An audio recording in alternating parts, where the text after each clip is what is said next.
네, 이제 5차시 2교시 강의를 또 새로 시작하겠습니다. 처음 먼저 보실 작품은 우리 문예론 교재의 10쪽에 실려있는 노천명 시인의 별을 쳐다보며 라는 작품을 공부하겠습니다. 그래서 이 별을 노래한 작품을 이제 두 작품을 또 2교시에서 보겠는데, 별이라는 거 여러분들 깜깜한 밤하늘에 별을 바라보면서 어떤 방향을 또 정말 어두움의 시간에서 하나의 그 반짝반짝하는 별을 찾아서 발걸음을 내딛고 우리의 삶을 개척해 나가는 우리 별의 의미. 여러분들 정말 윤동주도 별을 쳐다보며 살아가자라고 별을 노래하는 마음, 그 고귀한 마음을 작품에 담았듯이 별이라는 거 스타죠, 스타. 별을 딴다. 정말 여러 가지의 그 상징성이 있는 단어가 바로 이 별이라는 단어인 것 같습니다. 별성, 성하는 거와 또 뭐 스타, 영어 단어도 좋지만 우리말 별, 참 아름답고 반짝반짝 빛나고 뭔가 희망을 주는 거와 같고, 좌절 속에서도 뭔가 그 희망, 별 따다, 이런 느낌이 드는 단어인 것 같습니다. 그래서 특히 이제 이 노천명 시인에 대해서는 우리의 그 시문학사, 이렇게도 이야기할 수 있고, 또 여성, 여류 시문학사를 쓴다고 할 때 반드시 우리 기록이 되어야 될 그런 개화기, 일제 강점기, 그런 시대의 작가라고 생각이 듭니다. 그래서 노천명의 대표작으로 우리 많은 사람들이 알고 있는 작품이 바로 이제 사슴이라는 시죠. 그래서 모가지가 길어서 슬픈 짐승이여, 언제나 점잖은 편 말이 없구나. 관이 향기로운 너는 무척 높은 족속이었나 보다. 물속에 제 그림자를 들여다보고 잃었던 전설을 생각해내곤 어찌할 수 없는 향수에 슬픈 모가지를 하고 먼데 산을 쳐다본다 라는 그 사슴이라는 시에서 아주 그 자아의식이 강하면서 어떤 세상사에 휘둘리지 않는, 그래서 그 자기만의 여성이면서도 선이 굵은 그런 목소리를 내고자 한 작가임을 알 수가 있습니다. 그래서 그분의 그 시도 물론 많이 쓰셨지만 수필의 한 대목에서도 나는 대처럼, 대나무처럼 꺾어질 망정 구리처럼 휘어지지 않는 삶을 살겠다고 아주 꼿꼿한 그런 성격의 소유자로 그렇게 알려져 있습니다. 그래서 우리나라 여성 문학의 정말 그 한 축을 담당한 여류 작가, 물론 이제 일제 시대의 그 차가운 또 절망적인 그러한 현실 속에서 희망을 꿈꿔보고 당당히 걸어가고 또 별을 노래하는 마음을 가슴속에 품고 살았던 작가로 기억을 하시면 좋겠습니다.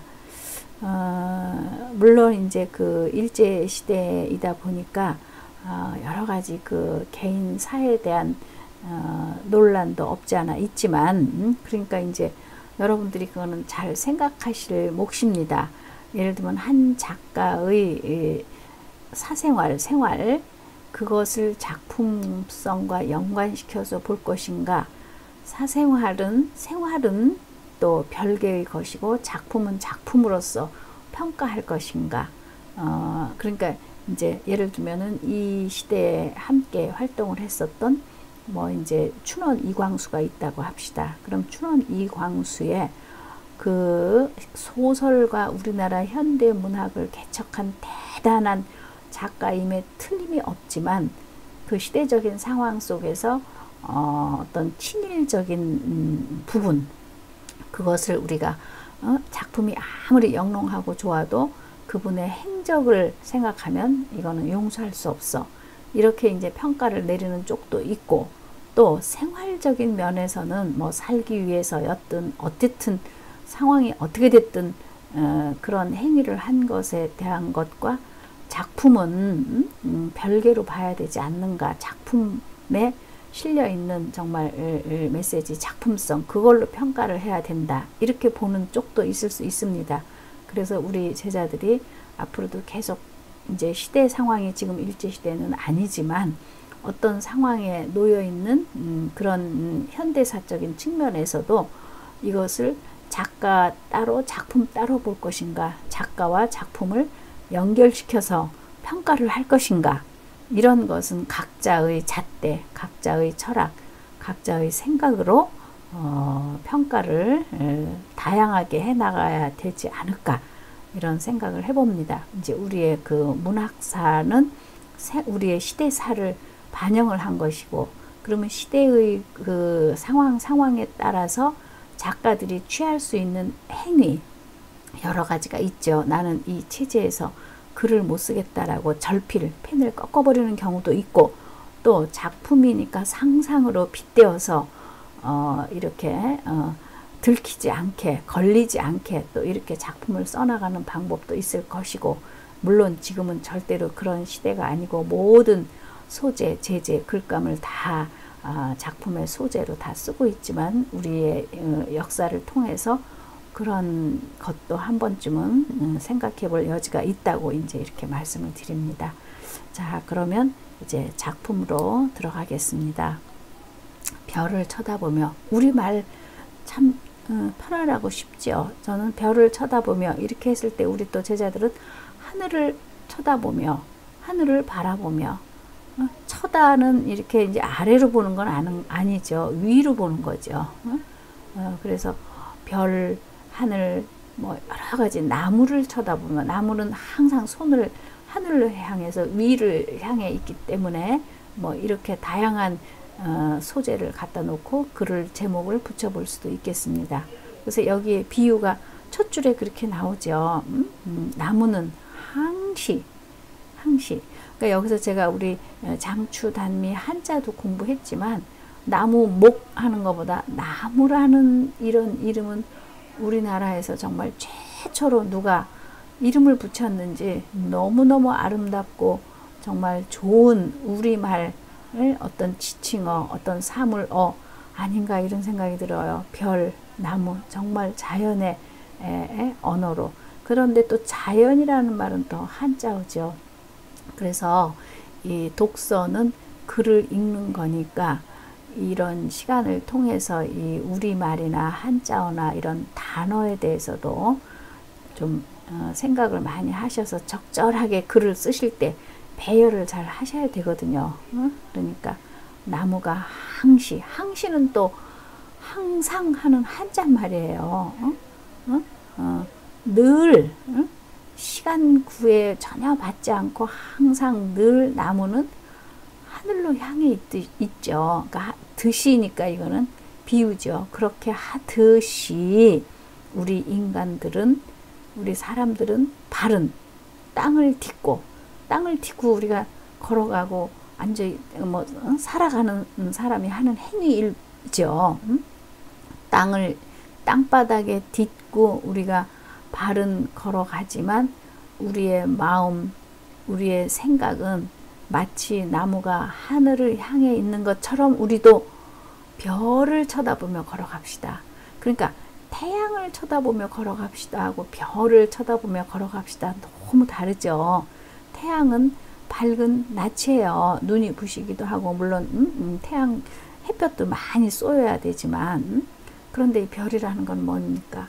온 세상에 다 태양이 쓰러지고 태양이 넘어가고 노을이 돼서 저 산등으로 저 바다 밑으로 다 소멸되고 났을 때 떠오르는 것이, 껌껌한 밤에 떠오르는 것이 별 아닙니까? 별이 이렇게 넘어가는, 별이 가는 방향을 향해서 어떤 희망과 목표와 이 꼼꼼함, 어두움을 헤쳐나갈 수 있다는 거. 근데 지금 놓여있는 현실이, 제가 아까 정말 현재 너무 고단한 일제시대 하고 싶은 거 다 할 수도 없고 말로 다 할 수도 없는 이런 절망적인 현실이지만 마치 나무가 환한 파란 하늘을 향해 가듯이 우리 발은 땅을 딛고 살고 있지만 별을 쳐다보며 걸어갑시다. 이거 참 재밌어요.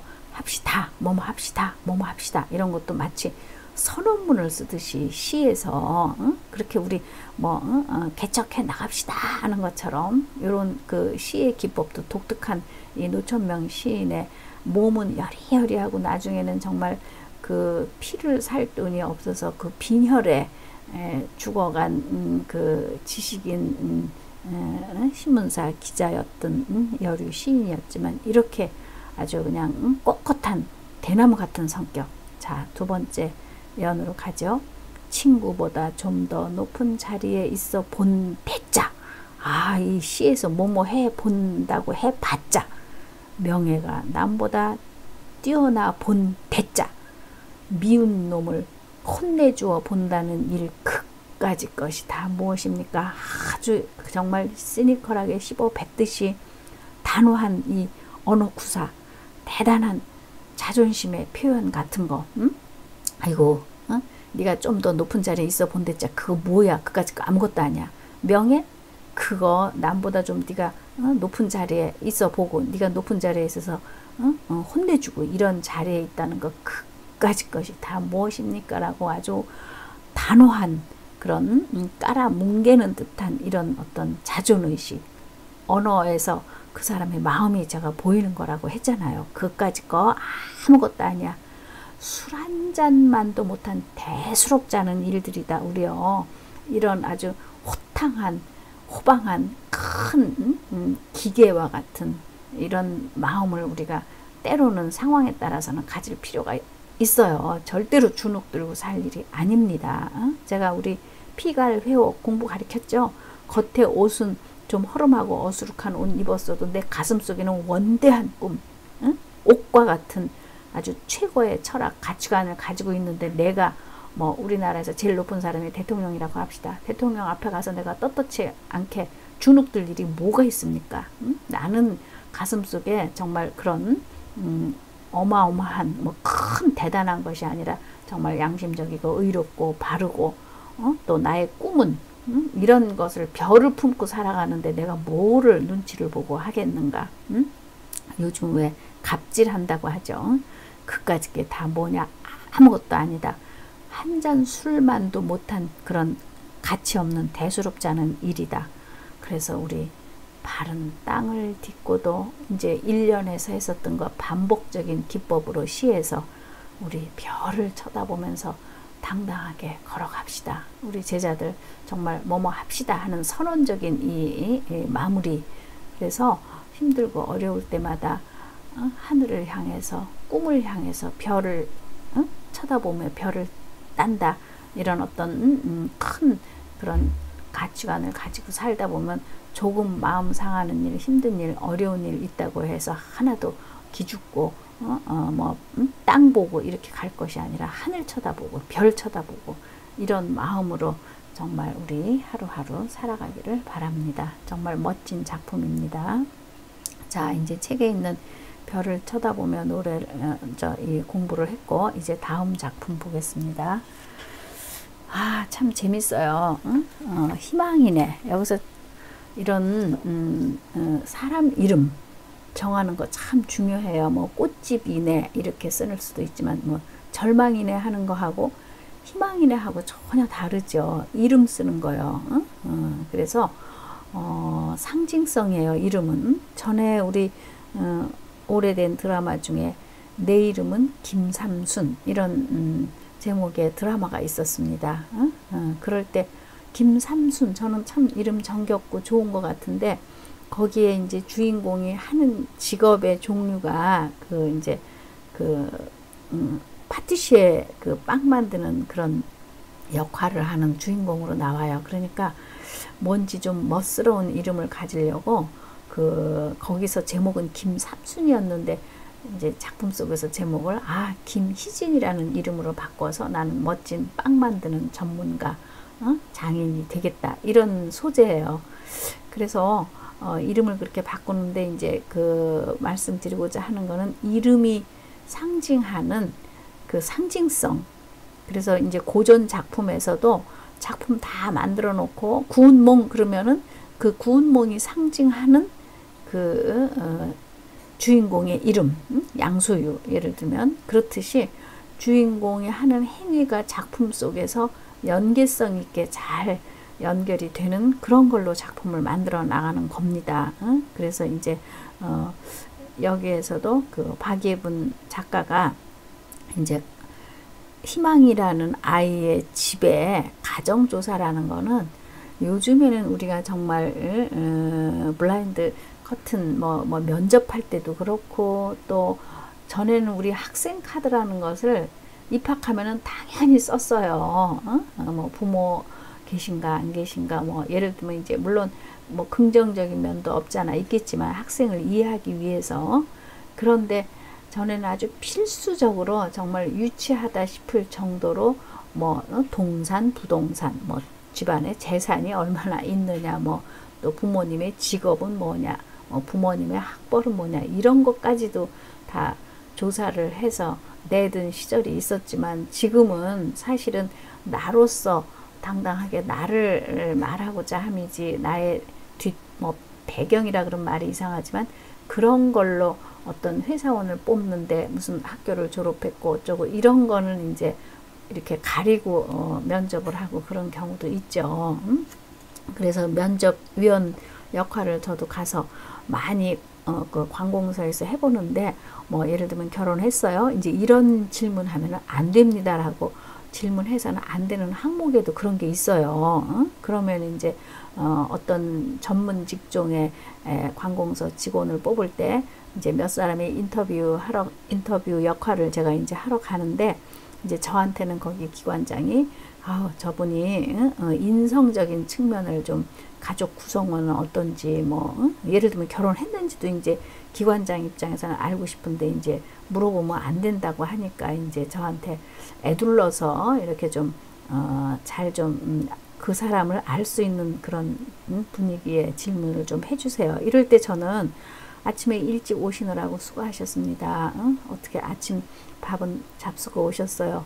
그러면서 이제 뭐 식구들을 밥 잘 먹고 그렇게 하고 서로 잘 하루의 노동, 하루의 일을 위해서 빠이빠이 하고 이렇게 나오셨나요? 이러다 보면은 이제 밥도 먹는지 안 먹는지 식구들 구성원은 어떤지 자연스럽게 알게 되는 경우도 없잖아 있죠. 이제 세상살이가 그렇게 변해 왔다는 것을 아시면서 이제 작품으로 보죠. 희망이네요. 지금은 그러니까 절망적인 상황이지만 희망을 갖고 살아가는 걸 알 수가 있어요. 우리 아빠가 지금 어떠냐? 회사가 부도나서 지금 일자리가 없어. 회사 열심히 나갔는데 아빠의 의지하고는 전혀 관계없이 어쨌든 뭐 세상살이 뭐 우리 IMF 얘기 많이 들으셨죠? 아빠의 의지하고 관계없이 회사가 힘들어져서 어려워져서 끝내는 아빠가 회사에서 명퇴라 그럴까 이렇게 일자리가 없는 그런 상황이 돼버린 거예요. 그런데 아이들은 지금 학교를 다니고 있잖아요. 그러니까 학교에서 가져온 가정조사표요. 그러니까 제가 전 시대에는 얼마 전까지만 해도 학교에서 반드시 생활환경조사표, 가정조사표 이런 걸 또 써내게 돼 있었어요. 부모님은 잘 계신가, 학비는 누가 내주는가. 그러면 지금 생각하면 아니 부모가 꼭 반드시 있는 것이 뭐 다는 아닌 그런 각각의 역할이 다 있잖아요. 할머니 할아버지가 또 길러주는 상황도 있고 또 뭐 여러 가지가 있을 수 있는데 이런 거 조사하는 거가 지금은 시대적으로 맞지 않다 그래서 안 하지만 얼마 전까지도 이런 것이 있어서 이제 학교에서 가져온 거에 대답을 열심히 하고 있는 누나를 이렇게 보는 거예요. 옆에서 동생이. 근데 역시 가정조사표에 생활환경표에 이렇게라도 표현한 적도 있어요. 아버지 직업은 뭐냐 이렇게 써 있으니까 지금 열심히 알아보고 있는 중임. 지금 현재는 없다. 회사가 부도가 났으니까. 저는 그래서 전에 우리 학생 카드에서 아버지의 뭐 부직업 이런 칸이 정말로 있었어요. 그때 이제 인상적으로 남았던 것 중에 하나가 무슨 식당 주방장 이렇게 썼는데 저는 참 좋았어요. 그 식당의 사장님이 아니라 주방에서 주방 일을 정말 요즘식으로 말하면 셰프 하는 거죠. 아버지 직업이 무슨 식당의 주방장이다. 이렇게 쓴 거 저는 굉장히 좋게 받아들였고, 또 이제 그 가정조사표에 뭐가 있었냐면 취미가 있었어요. 취미. 그러면 뭐 영화 감상 대부분 뭐 독서, 책 읽기 뭐 이런 걸 많이 썼는데, 우리 문창과 학생 중에 오래전에 취미 칸에 가무, 음주 이렇게 썼는데 저는 그게 너무 공감이 되고, 이제 저도 누군가 어딘가에서 취미가 뭐예요? 그러면 저도 정말 가무, 음주를 써보고 싶을 정도로 노래죠. 노래는 노랫말이 있어요. 제가 우리 제자들 첫 시간에 조사했었죠. 좋아하는 무슨 영화, 좋아하는 작품, 좋아하는 뭐 대중가요의 가사가 있어야 노래를 부르는 거예요. 무는요, 사람이 밥을 잘 기쁘게 배부르게 먹고 노래하면서 뻣뻣하게 나무처럼 서 있지 않죠. 왜 어린 애기들도 춤추는 거 가르쳐 주지 않더라도 젖을 많이 먹고 아직 걷지 못하는 그 돌 미만의 애기가 텔레비전에서 무슨 이렇게 음악이 나오면은 앉은뱅이 행태로 해가지고 애기들이 그냥 이렇게 동작을 하는 걸 볼 수가 있어요. 가르쳐 주지 않더라도 배부르게 잘 먹고 음조가 나오면은 노래하고, 춤추고, 음주는요 먹는 거예요. 꼭 술을 말하는 것이 아니라 배부르게 밥 먹고 뭐 치킨, 치맥도 하고, 뭐 예를 들면 그런 뭐 순두부찌개를 먹든 김치찌개를 먹든 무슨 된장찌개를 먹든 파스타를 먹든 거기에 이렇게 배부르게 잘 먹고 기분이 좋아지면 노래하고 춤추는 거 너무 이것은 인간의 본능적인 행위이기 때문에 저는 그 취미 칸에 우리 학생이 그 정도 생각을 하고 썼는지 어쩌는지는 모르지만 나는 술 마시고 노래하고 춤추고 이런 거 참 좋아해요. 그렇게 써서 제가 참 인상적으로 봤던 생각이 나요. 그러니까 여기 아버지의 직업은 지금 뭐냐 그러니까 회사가 부도나서 없잖아요. 그러니까 지금 열심히 알아보고 있는 중이라고 쓴 거. 무슨 식당에서 주방장으로 지금 근무하고 계시다. 정말 저는 이런 것이 참 당당하고 오히려 자신 있어 보이고, 그래서 그 다음 칸에 또 뭐냐, 진짜 실제로 동산, 부동산 이런 칸이 있었어요. 월 수입이라는 표현까지는 아니었지만 그 말이 그 말이죠. 아버지 월 수입은 얼마를 받냐 이러니까 여기 희망이는 지금 내 이름이라고 하면 희망이 누나죠. 누나. 희망 누나니까 뭐 더 뭐 소망 이럴 수도 있겠죠. 저는 지금은 없지만 앞으로 있을 예정이에요. 앞으로 우리 아빠가 언제까지 저렇게 직업 없이 일자리 없이 놀고 있지 않아요. 지금 열심히 알아보고 있는 중이고, 그렇게 하다 보면 지금은 없지만 월 수입도 10만 원이 됐든 100만 원이 됐든 아빠 월급도 생길 거다. 앞으로 있을 예정이다. 그러니까 앞으로 미래, 미래에 정말 꿈이 있고 희망이 있고 소망이 있고, 지금은 우리 못 살지만 언젠가는 잘 살 수 있고, 이런 것을 이 작품에서 말하고자 하는 거예요. 그런 마음을 가지고 아빠를 바라보고 함께 생활을 하니까 이 누나의 눈동자 속에 아주 그냥 별들이 반짝반짝 빛나고 있다. 희망을 잃지 않고 살아가려고 하는 평범한 우리들 소시민의 긍정적인 모습이 아닐까. 그러니까 그 가족의 따뜻함도 느껴지고, 여기서도 보면은 아빠를 향해 마음이 절망이 아니라 이 누나나 가족들이 아빠 지금은 힘들지만 열심히 알아보고 계시니까 잘 될 거고, 그러면 또 아빠 옛날처럼 돈 벌어 오시면 우리 잘 살 수 있을 거라는 그런 희망을 갖고 살아가고 있지 않는가. 정말 언젠가는 잘 하실 거라는 거. 그래서 정말 오히려 자식이 어른을, 아버지를 염려하고 격려하고 아빠에게 힘을 주는 그런 느낌을 주지 않는가. 참 따뜻한 작품이라고 생각해서 소개해 드렸습니다. 똑같이 우리 제자들, 제가 마지막 그 페이퍼가 없네요. 마지막은 그 레포트 제가 이 클래스에서는 올려드리겠습니다. 똑같은 형식으로 우리 공부한 그 네 작품 그 중에서 한 작품 잘 선택해서 올려주시기 바랍니다. 오늘 오차시 강의 모두 마치겠습니다. 건강하게 일주일 잘 지내시기 바랍니다.